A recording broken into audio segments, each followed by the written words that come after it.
আসসালামু আলাইকুম everyone, welcome back new another video. Kainat tiny world থেকে আজকে নতুন একটি ভিডিও নিয়ে চলে আসলাম আপনাদের মাঝে।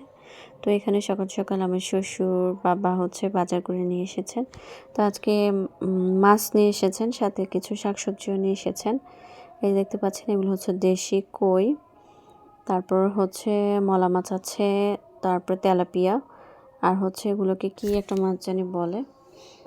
তো যারা চেনেন তারা তো চেনেন, আমিও নামটা শুনেছি কিন্তু এখন আমার মাথায় আসছে না নামটা।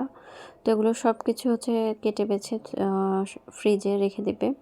আর আজকে আমাদের রান্না হবে মেনলি গরুর মাংস আলু দিয়ে, আর খিচুড়ি, ভুনা খিচুড়ি। তো এখানে আমার শাশুড়ি মেয়ে খিচুড়ির রান্না করবে, সেজন্য চাল ডাল এগুলো আর মশলাপাতি সব একসাথে খুব সুন্দর মতো মিশিয়ে নিচ্ছেন, দেখতেই পাচ্ছেন আপনারা। তো বছরের প্রথম দিনে আমাদের তেমন কিছু খাওয়া হয়নি, নর্মাল আমরা যেরকম খাই সেরকমই খেয়েছি। তো আজকে দ্বিতীয় দিন, 2026 সালের জানুয়ারির 2 তারিখ।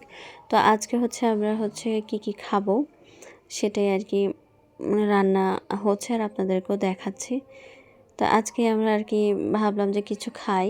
বছরের প্রথম দিনগুলোতে আর কি, প্রথম মাসগুলোতে আর কি অনেকে আমরা কিন্তু বলি যে বছর প্রথম দিন ভালো কিছু খেলে বা ভালো কিছু হলে সারা বছরই এভাবেই যাবে বা এভাবেই খাওয়া হবে।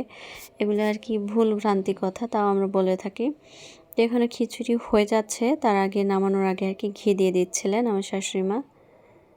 খিচুড়ির কালারটা জাস্ট দেখেন। তা আমরা কিন্তু বাসায় অনেক মানুষ, এর জন্য একটু বড় হাঁড়ি পাতিলে রান্না করা হয়। ঘি দেওয়ার পরে এখন ঢেকে দিবে, তাহলে স্মেলটা পুরা খিচুড়িতে খুব সুন্দরভাবে যাবে। তো এই যে এদিক দিকে দেখতে পাচ্ছেন ধোয়া ওঠা গরুর মাংস, একটু আলু দিয়ে ঝোল ঝোল করবে, যেহেতু খিচুড়ি খাওয়াবে একটু ঝোল ঝোল হলেই ভালো হয়। তো এখানে আর কি প্রায় সবারই খাওয়া দাওয়া শেষ। তো আমি আর আমার হাজব্যান্ড খাবো, সেজন্য আর কি আমরা এখানে বেড়ে নিচ্ছিলাম। দেখতে পাচ্ছেন, সাথে একটু দেশি স্টাইলের সালাদ